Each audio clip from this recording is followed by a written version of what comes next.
nesse mês de não descer com a igreja toda para irmos à rua. Hoje é o segundo domingo, mas diferente dos 2 últimos meses, nós não fizemos o dia D, no segundo domingo. Até alguns irmãos trouxeram café, participaram, fiquei muito feliz por isso. Muito bom mesmo, graças a Deus. Mas estamos aqui, mas tem um grupo da igreja de irmãos trabalhando lá no sinal, na praça, evangelizando. Então nós vamos orar agora por esses irmãos, para Deus usá-los, guardá-los, né? Protegê-los, serem bênção lá também. Vamos convidar o pastor William para vir aqui à frente, e nós vamos interceder por aqueles irmãos que estão trabalhando ali. Junto disso, vamos lembrar dos nossos missionários que estão pregando a palavra no Brasil e no mundo também. Vamos orar. Senhor, obrigado porque a recíproca é verdadeira. Estava, irmão, pensando nos nossos missionários, quando aproxima-se o final do ano, e alguns filhos missionários também aguardam presente, Senhor. Alguns filhos missionários estão ali para receber um presente, e de repente esse missionário ele precisa de verbas financeiras, aquela esposa que precisa renovar o seu guarda-roupa também, Senhor. Ó Deus, tem misericórdia dos nossos grandes irmãos que estão no campo. Essa semana lembrava do pastor Miguel Zúñiga. Ó Deus, quando ele estranhou aquela mesa no café da manhã que ele tomou, e ó Deus, e alguns não têm isso naquele lugar. Então, Pai, obrigado pelas bênçãos recebidas. Ajuda-nos nessa manhã a sermos fiéis ao Senhor nos dízimos, nas ofertas, e agora a pregação do Evangelho. Obrigado pelos irmãos que estão fazendo esse trabalho. Essa manhã nos faz lembrar na década de 80, quando a igreja evangelizava também e almas foram alcançadas. E nesta manhã, em nome de Jesus, almas estão sendo alcançadas, ó Pai. Guarda os teus servos, reveste de poder e glória, ó Deus, para quando eles, ao abrir suas bocas, ao levantar as suas mãos, Deus, o inimigo caia por terra em nome de Jesus. Obrigado porque a tua igreja está cumprindo o ID de Jesus. E as almas, quem vai trazer? É o teu Santo Espírito. Que nós sejamos tão somente instrumentos do Senhor, para sermos usados e glorificados, e glorificar o teu nome. Em o nome de Jesus. Amém. Amém. Agora vamos abrir as nossas Bíblias que comemoramos hoje, né? O dia da Bíblia. Abra sua Bíblia aí, Atos capítulo 8, versos 9 a 25. Atos capítulo 8, versos 9 a 25. A gente vai encontrar aqui um diácono, grande diácono, Filipe, pregando o Evangelho, evangelista da igreja primitiva, e através de Filipe começa a plantação de uma igreja em Samaria, cidade tão visitada por Jesus, marcada pelas suas incursões evangelísticas ali. E a gente vai encontrar aqui uma interrogação doutrinária de cara, nessa leitura, porque nós vamos encontrar, aqui é logo depois do que aconteceu no Pentecoste, lá em Jerusalém, na inauguração da igreja de Jerusalém, a abertura oficial da igreja. Como prometido em Joel capítulo 2, o Espírito Santo desceu no dia do Pentecoste, da festa judaica do Pentecoste, e houve sinais, maravilhas, línguas como de fogo, e as pessoas estavam realizando prodígios ali. Foi a inauguração da igreja. Quando a gente inaugura um templo, uma casa, um local, você não faz 2, 3 inaugurações, faz uma só. Porém, no texto de capítulo 8 do livro de Atos, repete-se os sinais daquele momento, única e exclusivamente agora, no capítulo 8, depois você não encontra mais em momento algum na descrição do livro do Novo Testamento. Não haverá mais outra repetição como aconteceu em Samaria. Por quê? Os sinais que aconteceram em Jerusalém se repetiram em Samaria para confirmar como que uma inauguração, como uma afirmação do ministério entre os gentios também. Por isso vamos encontrar as expressões que vamos ler. Então, Atos 8, 9 a 25. Eu acho que essa tradução que eu tenho aqui é que é igual dos irmãos. Vamos ver se vai dar para a gente lermos juntos. Eu vou ler o verso 9 e os irmãos o 10 e vamos seguir. Estava ali certo homem chamado Simão, que anteriormente exercera naquela cidade em Samaria a arte mágica e tinha iludido a gente da Samaria. Dizia ser um grande homem.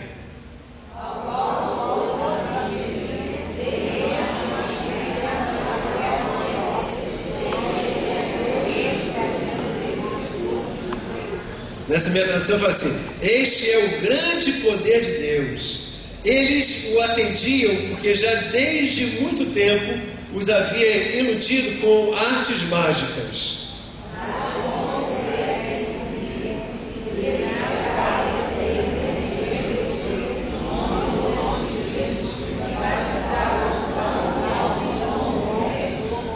Creio até o próprio Simão, e sendo batizado, ficou de contínuo com Filipe. E vendo os sinais e as grandes maravilhas que se faziam, estava atônito. Samaria, receberam a palavra de Deus, enviaram para lá Pedro e João. Quando chegaram, oraram por eles, para que recebessem o Espírito, porque sobre nenhum deles tinha ainda descido, mas somente eram batizados em nome do Senhor Jesus.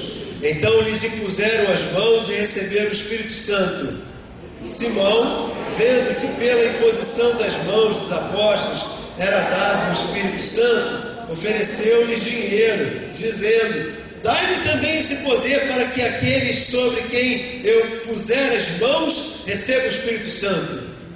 Pedro, porém, lhe disse: teu dinheiro seja contigo para a perdição, porque pensaste que o dom de Deus se alcança por dinheiro.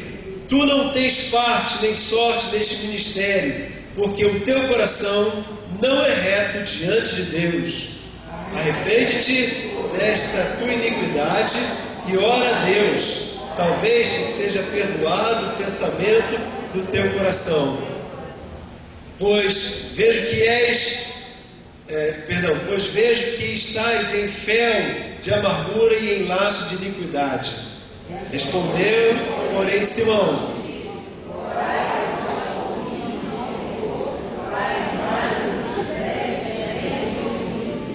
tendo eles testificado e falado da palavra do Senhor, voltaram para Jerusalém, e em muitas aldeias dos samaritanos anunciavam o Evangelho.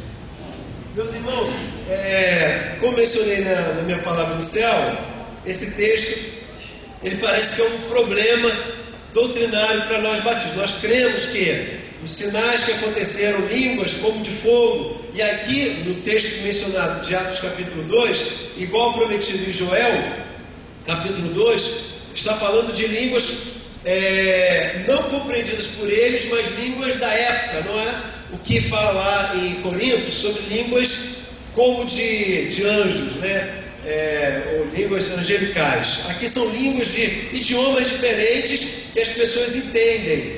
E dessa forma há uma manifestação chamada como manifestação do Espírito Santo. Isso foi a inauguração em Jerusalém, mas que se repete em Samaria para confirmar o ministério entre os gentios também. E como eu disse falei anteriormente, isso não acontecerá mais em outro momento nenhum. Mas estou pontuando isso para nós fecharmos esse parênteses, porque não é sobre isso que eu quero falar nesse texto. Filipe, poderosíssimo evangelista, diácono da casa do Senhor, começa a pregar em Samaria, porque ele sai forçado de Jerusalém, perseguido, e ele vai fugindo pelo caminho para em Samaria. Lembra-se que ele foi também arrebatado, levado para aquele local. Daí de Samaria, ele, depois de evangelizar o eunuco, ele chega lá em Samaria e começa a evangelizar. Meus irmãos, há uma revolução, porque ele prega e as pessoas começam a se converter. Ele impõe as mãos, os demônios caem, ele ora, as pessoas começam a ser curadas. É um impacto a presença do evangelho através da vida de Filipe. Aquilo causa tanto impacto que um homem samaritano, chamado Simão, que ganhava muito dinheiro enganando com as artes mágicas, ele se intitulava o homem de Deus, antes de Filipe chegar, porque testemunha-se aqui no capítulo 8, que as pessoas, primeiro diz que ele se dizia, né? E depois diz o texto que as pessoas olhavam para ele e diziam: eis o grande poder de Deus, este é o cara, né? Este é o homem. Aí estão os sinais, as maravilhas de Deus. Mas quando Filipe chega e mostra o verdadeiro evangelho e apresenta os poderes, os sinais inconfundíveis do evangelho entre aquelas pessoas da Samaria, muitos começam a crer. Inclusive, diz o texto que começa a história de Simão de uma maneira muito bonita. diz o texto que Simão também creu, Simão também abraçou a fé, e ele ficou então impressionado. Ele começou a andar com Filipe, irmãos, foi discipulado por Filipe passo a passo. Enquanto ele andava com Filipe, ele se sentiu atraído, e ele ficou fascinado pelo poder que aparecia pelas mãos daquele homem. Chega então a notícia lá em Jerusalém que em Samaria o evangelho também é pregado e é recebido. Então Pedro e alguns dos apóstolos vêm também com ele e começam a corroborar, porque até então, no julgamento dos judeus, apóstolos judeus, eles precisariam se tornar judeus para receberem o evangelho. E eles não têm os gentios aceitando também dessa forma o poder de Deus se manifestando. Então o que a gente vê nos versos 15 a 17, a oração, e eles que já eram batizados em Jesus também recebem aquela manifestação para selo, para confirmação de que o evangelho era pleno ali entre eles também. Simão então, irmãos, agora é que ele não resiste. Ele que era chegado àquela coisa de impressionar as pessoas, de ter a atração para si, ele vê em Filipe, e agora também nos apóstolos, ele pede, olha aí, chama no canto, né? Quanto é que custa? Sabe como é que é? Está entendendo, Pedro? E Pedro não estava entendendo, eu não estou entendendo. Não, sabe como é que é, né? Eu também queria ter isso. Quanto custa? Quanto eu tenho que pagar? Quanto é que eu tenho que desembolsar, contribuir para eu poder ter esse poder também? A palavra de Pedro, irmãos, foi instantânea. Ele era instantâneo, né? Repreendeu quem falava por ele, a mente dele, e depois de repreendê-lo, botá-lo lá no chinelo, né? Deus o repreende. Pedro chega a dizer que ele deve pedir perdão nas palavras na linguagem de Jeremias, botar a boca no pó, para ver se talvez Deus o perdoasse. Então Simão cai em si e diz, olha, que não se faça comigo o que você está falando aí, mas que Deus possa me perdoar. Depois o verso 25 diz que simplesmente os discípulos, os apóstolos saem e voltam para Jerusalém pregando o evangelho por toda Samaria. Guardem isso, eles voltam para casa pregando toda Samaria. O tema dessa mensagem, irmãos, eu quero falar com vocês sobre, no dia da Bíblia, eu quero falar para os irmãos, como pastor dos irmãos, sobre o tema sincretismo evangélico brasileiro. Sincretismo evangélico brasileiro. Simão está preconizando o que a gente vê na televisão brasileira nos nossos dias. O que a gente fica pasmo, caramba, como é que tem tanta criatividade dessa forma? A gente vê a preconização disso através de Simão. Por quê, irmãos? Simão esboça fazer nas páginas da Bíblia o que a gente vê a todo momento na televisão, quando a gente liga a televisão. A gente não liga mais televisão assim, né? A gente liga assim, né? No botãozinho, né? Meu filho não vai entender. O que é isso? Vai estar dando beliscão na televisão, né? É no controle remoto, né? À distância. Simão, irmãos, trabalha com as artes mágicas. Agora ele se converte.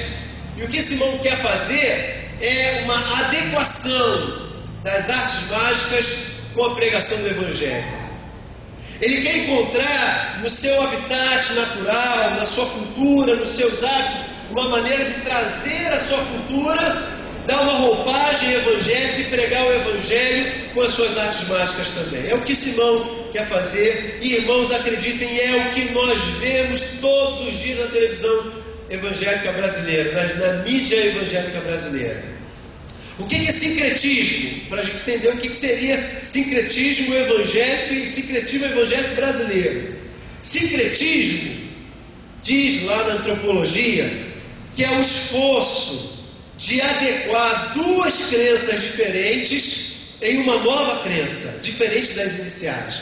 O melhor exemplo que nós temos na nossa cultura brasileira, e fica muito claro o que seria o sincretismo, é o que aconteceu com Umbanda no Brasil. O candomblé chegou junto com os escravos, a fé única, oficial e permitida era o catolicismo. Eles não poderiam praticar o candomblé no Brasil, era proibido. Então, numa ação natural e popular, começa-se ao longo dos primeiros anos, dos dos africanos no Brasil a fazer uma adequação. Eles fizeram, e foram inteligentes, foram sábios nisso. Eles começaram a adequar o conceito, a cosmovisão, a compreensão do candomblé, que é uma cultura africana, com adaptações dentro do catolicismo. Nasceu a Umbanda, que é brasileira, não é africana, a Umbanda é brasileira. Ou seja, você junta duas crenças diferentes numa só e transforma numa outra. E para ser sincretismo mesmo, não é transformar uma terceira igual, é transformar uma outra diferente das outras duas. Continua candomblé, continua catolicismo, nasce uma outra terceira diferente, própria, com personalidade própria, doutrina própria, que é a Umbanda, uma cultura brasileira, da cultura brasileira. O que a gente diz desse modelo evangélico brasileiro? Meus irmãos, a gente encontra pregadores evangélicos, nasceu assim, popularizou-se. Cadê o menino? Dá uma olhadinha aqui para mim. Combinado? Eu pedi para a transmissão do sermão não ser transmitida, tá? Só gravada para nosso arquivo. Você vê na televisão brasileira, a gente começa a ver isso com a Universal. E meus irmãos, nós amamos os irmãos da Universal.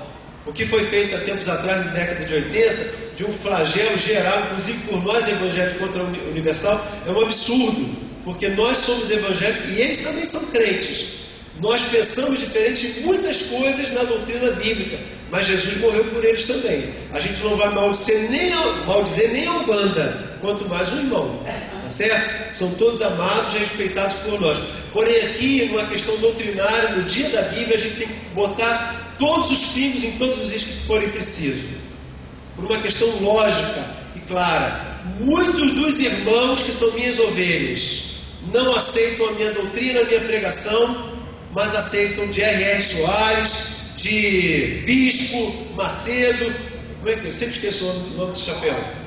Valdomiro e outros mais.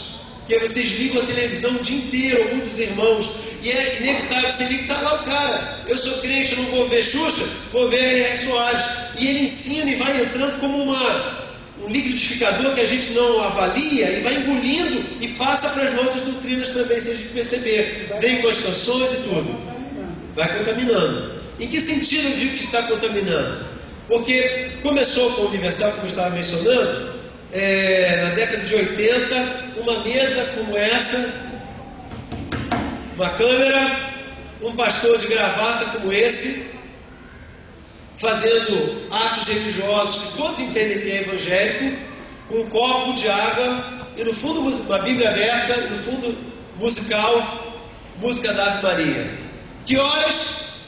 6 da tarde. O que é isso para o imaginário católico de toda a nossa população evangélica? Todo mundo tem esse imaginário católico coletivo. E nós, 6 horas da tarde, vou parar por aí, tá? Só mais um pedacinho.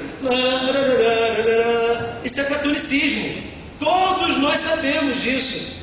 O fundo musical, não a letra, só a música, a melodia. O pastor com um copo de água, esse copo de água é do espiritismo. Meu pai, por muitos anos, teve um copo de água atrás da porta do quarto. A gente pergunta, para que é isso, papai?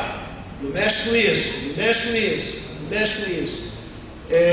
O copo de água é do espiritismo e ele trazia depois então a oração, que o pastor fazia aquela oração fervorosa, bonita, etc.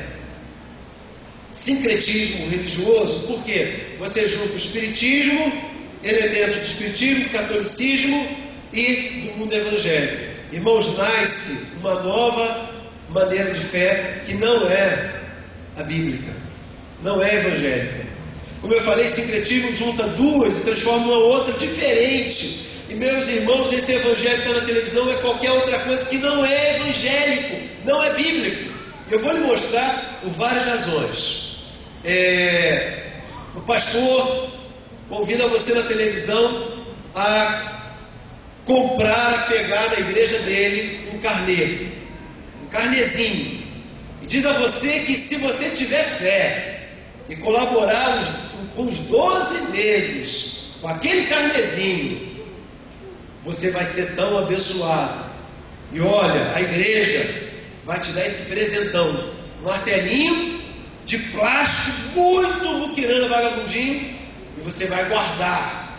E aí o pastor lê a palavra, né, cristianismo, diz lá, Jeremias, que a palavra de Deus é tão poderosa, que é tal como o martelo que quebra a pedra, a penha. E se você der essa contribuição, você vai guardar esse martelinho para você. Ó, e enquanto você tiver aquele martelinho, você vai ter o poder da palavra quebrando todos os inimigos da sua vida. Quem aparecer na frente vai destruir. Porque o martelinho, você vai guardar o martelinho. Meu irmão, nós não precisamos de martelinho de plástico para a palavra quebrar ninguém, nada. A palavra tem que estar no coração. Eu ligo a televisão de madrugada e espero a oração daquele pastor. Tem a voz mansa, fala devagarinho, convencendo, cantando, até a hora que ele vai botar a mão na tela e eu boto a minha mão também. Interessante, sabe, eu fiquei assistindo esse irmão e ele orava assim, ele mostrava a câmera na mão dele. Senhor, transmite agora para essa mão, a dele, né? O poder para eu curar. Então, e dá aquela voz aveludada, eu curar. E aí bota a mão na tela e as pessoas ingênuas, crédulas, de bom coração, colocam a mão na tela também para receber a oração das mãos dele. Meu irmão, nós não precisamos disso. Você é minha ovelha. Você não precisa disso.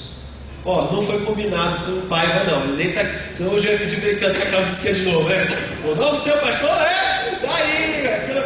É o delírio dele, a infância dele, a pureza dele. A gente acolhe. Mas ele falou de verdade, irmão. Olha para mim. Diga qual é o nome do seu pastor. O seu pastor não é Rei Soares, irmão. O seu pastor não é bispo nenhum. O nosso pastor é Jesus. E você foi salvo, lavado e redimido. E se você é ovelha desse lugar, é desse púlpito que você tem que aceitar. Olha aqui, meu irmão, olha para mim, por favor. Não é lá que você tem que mandar dinheiro, não. Você tem que ajudar a sua igreja aqui. Eu já ouvi de irmãos, eu estou ajudando lá, pastor, estou dando uma oferta lá, mas aqui você não dá. Aqui você não ajuda. Você contribui para o missionário, para o pastor, vai fazer cruzada lá, que diz que vai fazer, que compra jato, avião, para as suas próprias cruzadas. Meus irmãos, abram os olhos, enxerguem, é comércio, é dinheiro que rola. Meus irmãos, quem compra um jato para fazer cruzada no Brasil, irmão, toma tiro, irmão. Tu vai botar dinheiro que Deus te deu no bolso e vai soltar para essa pessoa. Esse cidadão, em nome de Deus, está enriquecendo, endinheirando. Tem horário de televisão que é absurdo de caro. E você, puro ingênuo, às vezes não bota na sua casa, não contribui com a sua igreja, mas você paga o carnezinho, fielmente, porque ele fala e você obedece. Meu irmão, o que a gente está enxergando no Brasil hoje é cada canto abre uma igrejinha e é comércio. É pessoa que não tem dinheiro, não está desempregado, não tem o que fazer, sabe orar, tem um jeitinho para convencer e ele convence mesmo. Ouça isso aqui, irmãos. O que a gente encontra na palavra de Deus? Nós temos no nosso contexto cultural brasileiro duas linhas do animismo, que é o que você encontra no sincretismo brasileiro hoje, evangélico brasileiro. O que é o animismo? O animismo é a crença de que espíritos, entidades, seres espirituais não visíveis habitam em árvores, plantas, água, sol, em pedra, em flor, artificial, de repente até artificial também, né? E habita. E enxerga-se o divino nessas coisas. Assim pensava o indígena brasileiro, que entrou para a nossa cultura brasileira e para a nossa crença brasileira também. Assim cria, e cria até hoje, todas as linhas espíritas de linha africana, candomblé, macumba, tudo isso aí. Todos eles acreditam que quando você tem um bicho e sacrifica o bicho, o poder daquilo passa para o outro. O voodoo tem um boneco, e ele ora e o espírito encarna aquele boneco. E o que você fizer com aquele boneco terá poder para que aconteça sobre quem você joga uma praga lá na frente.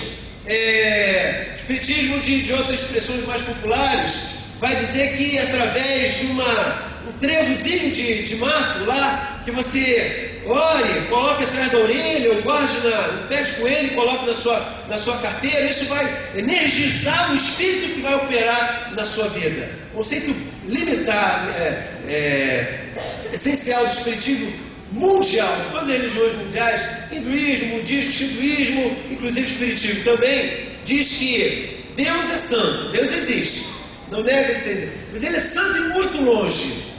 Como ele é muito santo, está muito longe, eu não o alcanço, porque eu sou pecador. Esse conceito básico e universal do espiritismo diz que, como Deus é santo e eu não o alcanço, eu não tenho condições de me relacionar com ele, exceto, gravem isso, exceto se eu manipular o que está entre nós, que são os espíritos. Esses espíritos intermediários, eles fazem mediação e trazem as respostas do eterno. Então eu com um voodoo, eu com uma galinha, eu com um sacrifício, eu com um dinheiro, eu com determinadas ações práticas no mundo não cristão, mandigas, eu controlo, eu manipulo o espiritual, de tal forma que esses espíritos ajam na terra e no céu também. Esse é o conceito básico do espiritismo. E o animismo africano, indígena, etc., vai dizer que eu manipulo isso com objetos, como a flor, como uma árvore, etc. O que o sincretismo evangélico brasileiro faz? Ele transfere valores cristãos para esses objetos. Há dias atrás eu vi no culto da Universal que tinha uma piscina, uma grande piscina Tony, igual muitos irmãos têm em casa.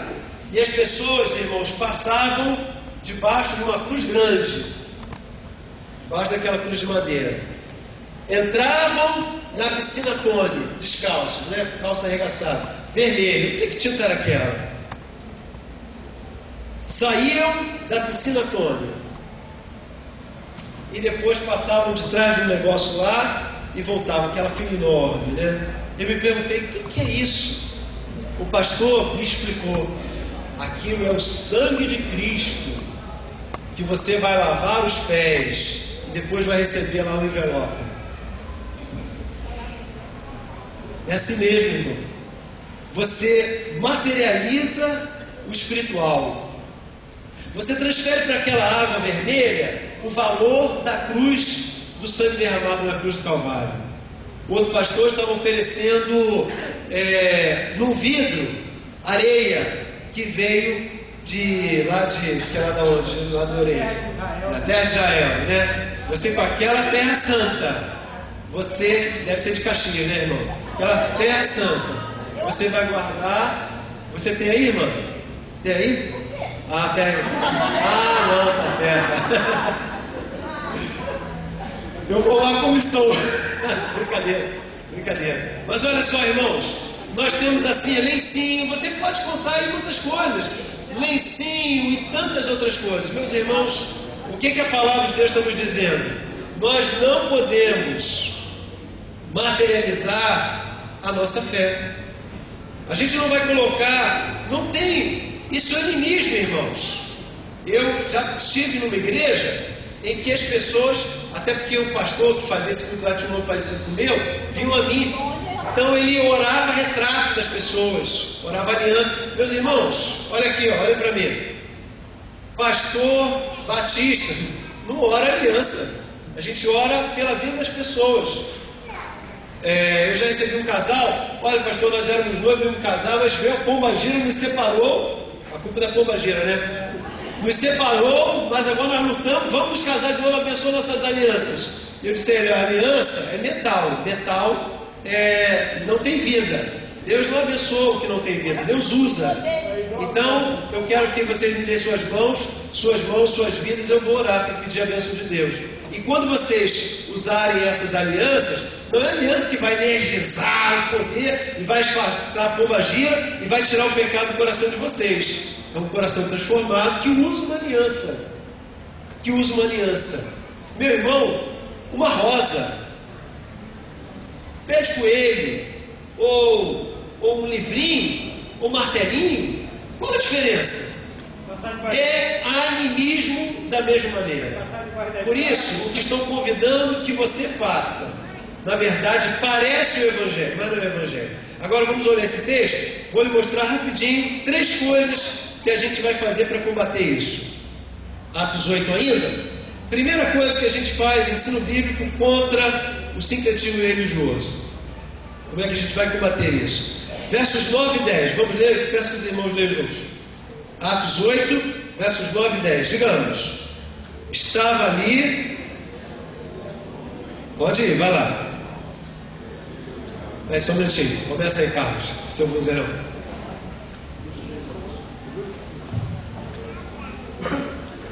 E estava ali um certo homem chamado Simão, que anteriormente exercera naquela cidade a arte mágica e tinha iludido a gente de Samaria, dizendo que era um grande personagem, ao qual todos atendiam, desde o mais pequeno até o maior, dizendo: este é a grande virtude de Deus. O texto a gente já explicou. E o que ele está nos ensinando? Primeira coisa que a gente deve fazer para combater o sincretismo religioso é nós não nos impressionarmos com os sinais. Simão prendia as pessoas a si pela manifestação dos sinais. E olha, meus irmãos, pode impressionar, mas não impressiona a Deus. Você sabe o que acaba com a prostituição no coração de um homem? Não são sinais. Falar em língua, curar, acontecer. Essas coisas, irmãos, não tira a cobiça do coração de um homem, não tira o ódio, a mágoa, o ressentimento. O que tira isso é um coração quebrantado. Isso é poderoso aos olhos de Deus. Então, não se impressione. Aquele cidadão, se ele é do reino, Deus proverá. Mas acredite, Deus não está nem aí para muitos sinais. Mas pastor, o camarada ora e expulsa o demônio. Pastor, o homem ora e o cara da cadeira joga fora a cadeira e sai andando. Nós vemos muitos sinais, mas querem ver? A Bíblia fala isso também. Quando Deus levantou Moisés para tirar o povo do Egito, vários sinais foram feitos através daquela manifestação das pragas. Querido, essa manhã eu estava lendo o meu momento devocional com Deus. Para cada um dos sinais que Moisés operava com a sua vara, incrível, irmãos, o rei do Egito, o faraó, chamava seus magos, na minha tradução diz encantadores, bruxos, faziam os mesmos sinais. É o texto de Êxodo, capítulo 7, verso 22 em diante. Jesus nos alertou em Mateus 24, verso 11, que nesse tempo nós teríamos muitos falsos profetas, e eles fariam muitos sinais, e irmãos, enganariam a muitos.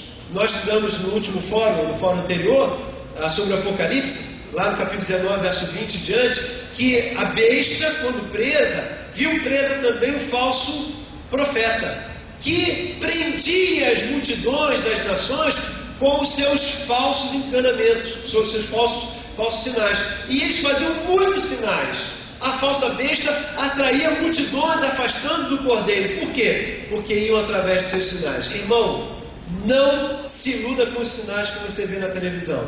Haverá outros sinais que deverão se manifestar para que nós possamos crer neles.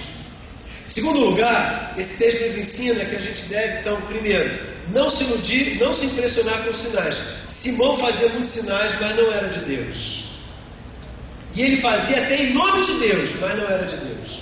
Segundo lugar, para provar e verificar o ensino bíblico contra o sincretismo evangélico brasileiro, o texto nos recomenda testar a verdadeira motivação desses homens. Versos 18 a 24, nessa minha tradução, diz assim: Simão, vendo que pela imposição das mãos dos apóstolos era dado o Espírito Santo, ofereceu-lhes dinheiro, dizendo: dá-me também esse poder, para que aquele sobre quem eu puser as mãos receba o Espírito Santo.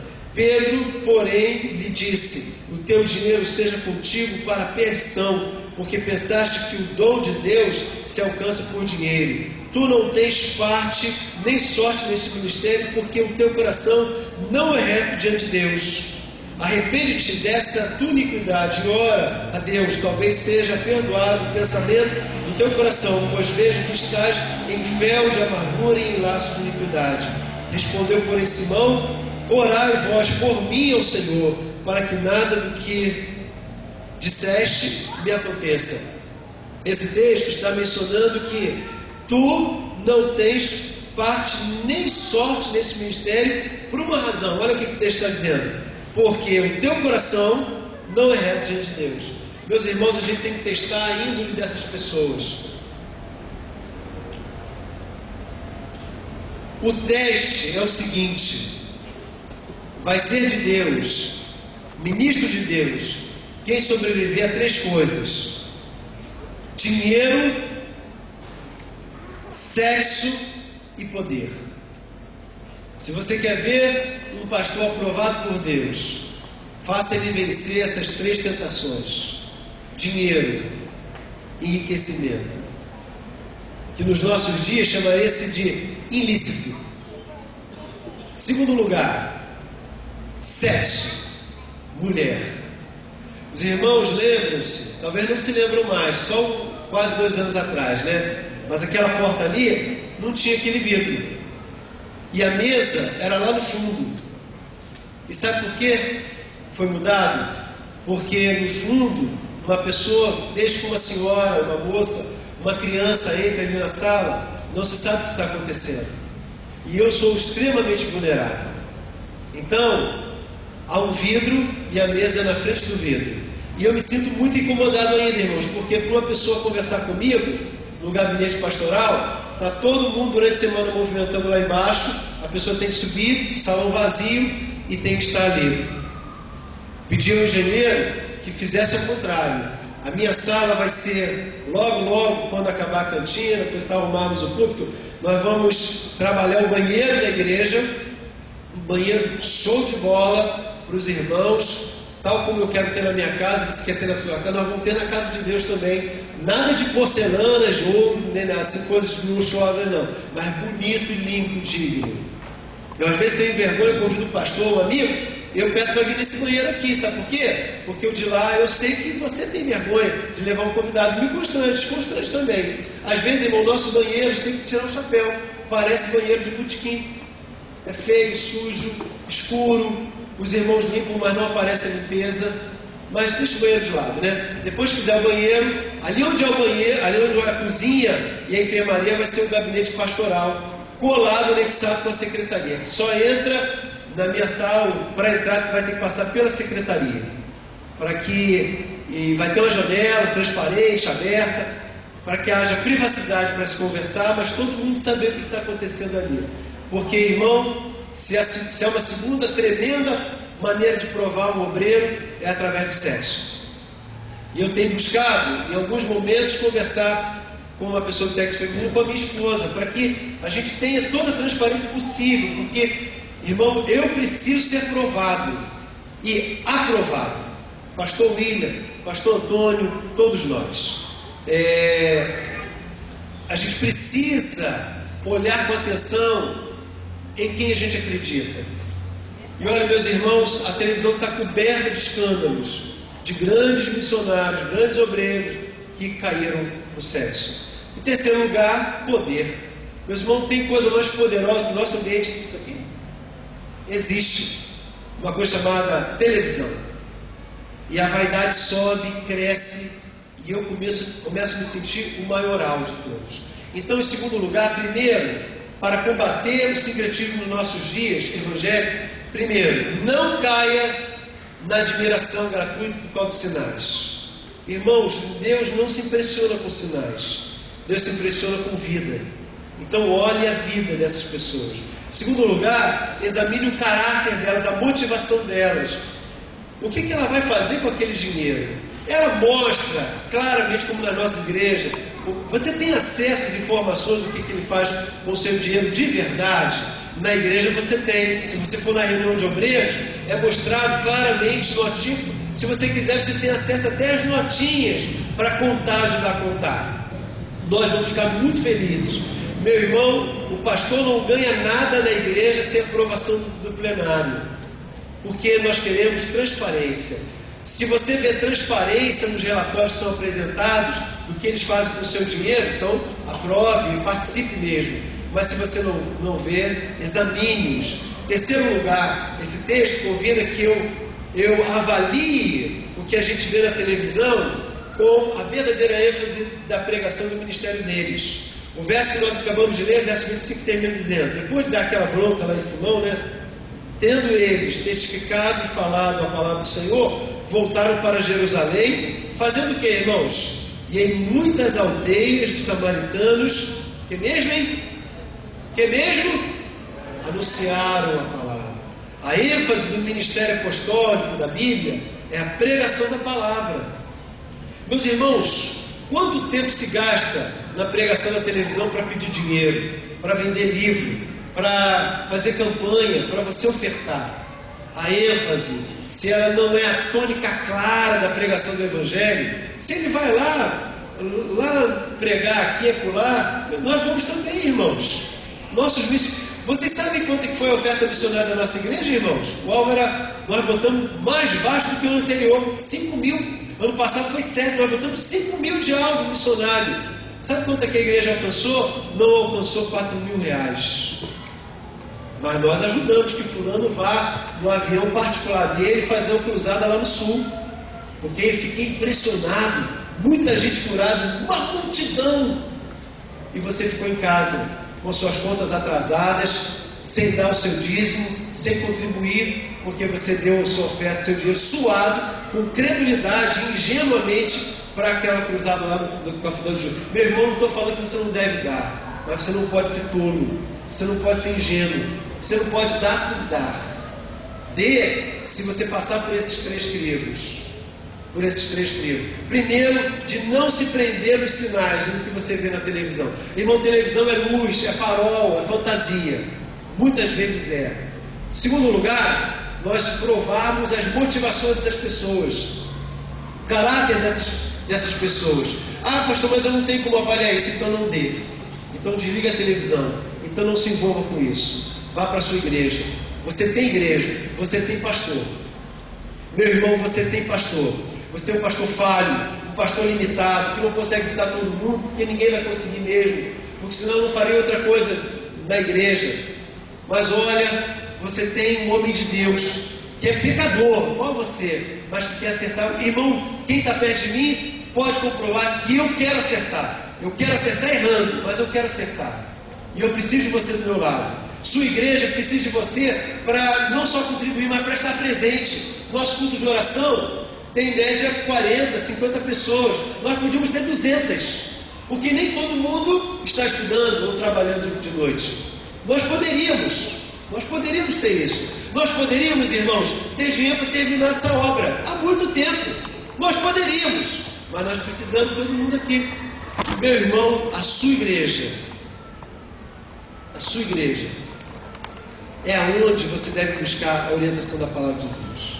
Porque o que você vê na televisão evangélica brasileira, você não deve engolir credulamente. Não estou dizendo que tudo é mentira ou do diabo, não. Mas estou dizendo que muita coisa poderá ser, se nós não examinarmos bem.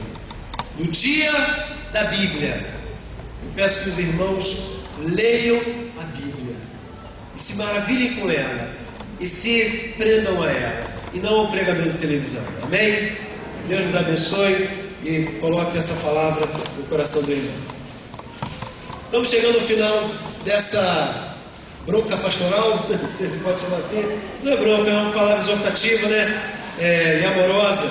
E quero lembrar, hoje, 18 horas, temos o encontro do grupo que participou do projeto missionário. Temos um culto que vai celebrar de forma assim, oficial o Dia da Bíblia na nossa igreja e queremos pedir a sua participação. Tem ensaio aberto, né, para cantar, parece que o outro. As crianças estão se preparando, agora vai dar um pique maior nessa semana para domingo que vem, a apresentação delas a cantata das crianças. E no outro domingo, é isso mesmo, né, Carlos? E no outro domingo, então, nós teremos a cantata da nossa igreja. Quero convidar que você fique em pé. Vamos orar ao Senhor. Dê a mão quem está perto de você. Dá um abraço também, né? Dá um abraço aí. Desejo um bom almoço, um dia abençoado na presença do Senhor. E vamos orar ao Senhor.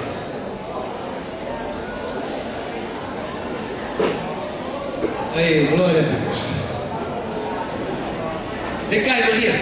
Irmã, vem cá. Eu não abracei ninguém, quero te abraçar. Mais feliz do ano, né? Vai orar agora a vovó mais feliz do ano, né? Duas netinhas. Vamos orar ao Senhor e depois vamos ter a bênção apostólica também. Oremos.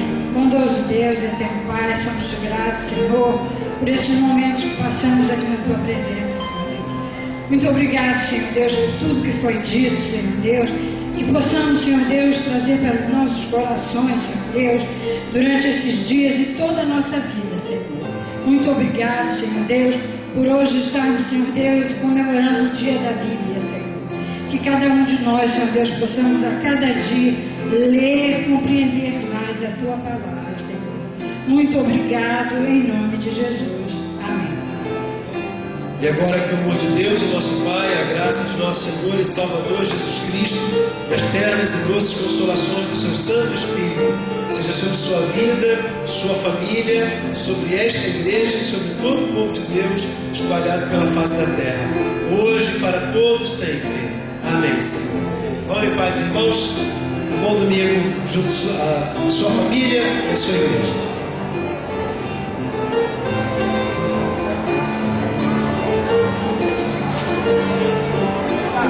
Vai.